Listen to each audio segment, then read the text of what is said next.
नमस्कार दोस्तों, आज मैं आपके लिए लेकर आया हूं एक शानदार और प्रेरणादायक भाषण जो 26 जनवरी गणतंत्र दिवस के शुभ अवसर पर मंच पर प्रस्तुत करने के लिए तैयार किया गया है। अगर आप भी मंच पर बोलने का सपना देख रहे हैं और गणतंत्र दिवस के मौके पर एक ऐसा भाषण देना चाहते हैं जो न केवल श्रोताओं को प्रभावित करे बल्कि उन्हें प्रेरणा से भर दे, तो यह वीडियो आपके लिए है। इस भाषण में हमने ध्यान दिया है हर उस बात पर जो आपके संदेश को प्रभावशाली बनाएगी, चाहे वह हमारे संविधान की महानता हो, स्वतंत्रता सेनानियों का बलिदान या हमारे देश की प्रगति और चुनौतियां। साथ ही इसमें सरल और प्रभावशाली शब्दावली का उपयोग किया गया है ताकि यह सभी के लिए समझने में आसान हो। तो चलिए इस प्रेरणादायक भाषण को सुनते हैं। सुप्रभात, आदरणीय प्रधानाचार्य महोदय, सम्माननीय शिक्षकगण, और आज इस ऐतिहासिक और पावन अवसर पर आपके समक्ष उपस्थित होकर अत्यंत गौरवान्वित महसूस कर रहा हूं। आज का यह दिन 26 जनवरी 2025 केवल एक तारीख नहीं है। यह हमारे देश की आत्मा, हमारे संविधान और हमारे गौरवशाली गणतंत्र का प्रतीक है। यह दिन हमें स्मरण कराता है उस संघर्ष, त्याग और बलिदान की जिसने हमें एक स्वतंत्र, संप्रभु और लोकतांत्रिक भारत का उपहार दिया। 1950 में इसी दिन हमारे संविधान ने न केवल भारत को एक गणराज्य घोषित किया बल्कि हमें समानता, स्वतंत्रता और न्याय जैसे अमूल्य अधिकार भी प्रदान किए। यह संविधान, जो भीमराव रामजी आंबेडकर और संविधान सभा के अन्य सदस्यों की दूरदृष्टि और अथक परिश्रम का परिणाम है, आज भी हमारे देश की प्रगति और सामाजिक एकता की आधारशिला है। हमारा भारत आज हर क्षेत्र में तेजी से आगे बढ़ रहा है, चाहे वह चंद्रयान 3 का ऐतिहासिक प्रक्षेपण हो या डिजिटल इंडिया के माध्यम से हर गांव तक तकनीकी सेवाएं पहुंचाने का लक्ष्य। आत्मनिर्भर भारत और मेक इन इंडिया जैसे अभियान हमें विश्व मंच पर एक नई पहचान दिला रहे हैं। लेकिन यह प्रगति तभी सार्थक होगा जब इसका लाभ हर भारतीय तक पहुंचेगा।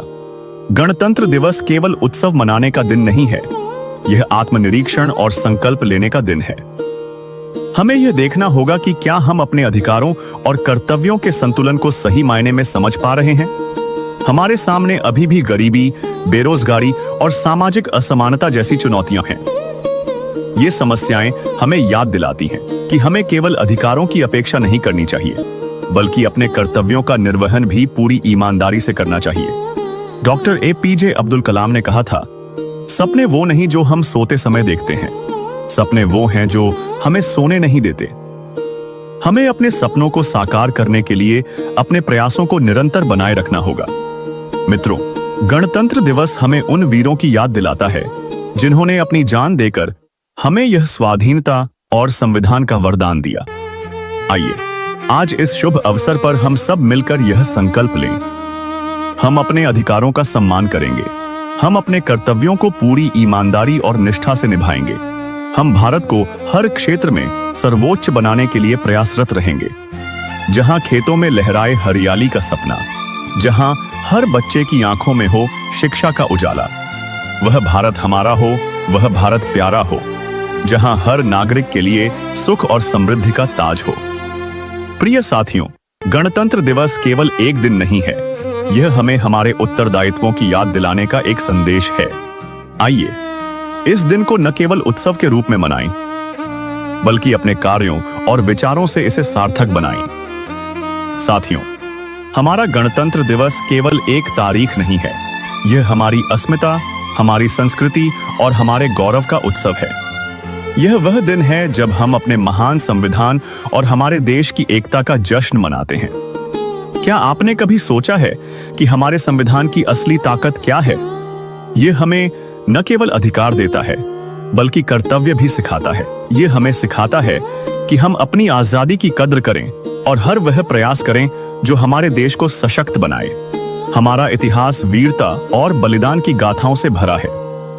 चाहे भगत सिंह हो, सुभाष चंद्र बोस या रानी लक्ष्मीबाई, इन महान नायकों ने हमें दिखाया कि देश से बड़ा कुछ भी नहीं। आज उनकी कुर्बानियों को याद करते हुए हमें यह प्रण लेना चाहिए कि हम हर चुनौती का सामना करें और अपने देश का नाम ऊंचा करें। साथ ही हमारे राष्ट्रीय प्रतीक जैसे तिरंगा और संविधान हमें प्रेरणा देते हैं कि हम हर परिस्थिति में अपने देश की अखंडता और गौरव को बनाए रखें। आइए अंत में एक बार फिर यह शायरी दोहराकर अपने जोश को बढ़ाएं।